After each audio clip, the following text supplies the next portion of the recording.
പഞ്ഞി പോലത്തെ ഇഡ്ഡലി.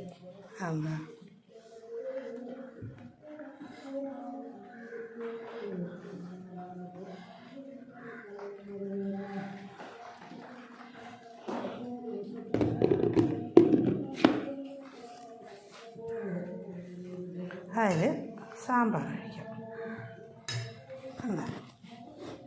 നല്ല സാമ്പാർ.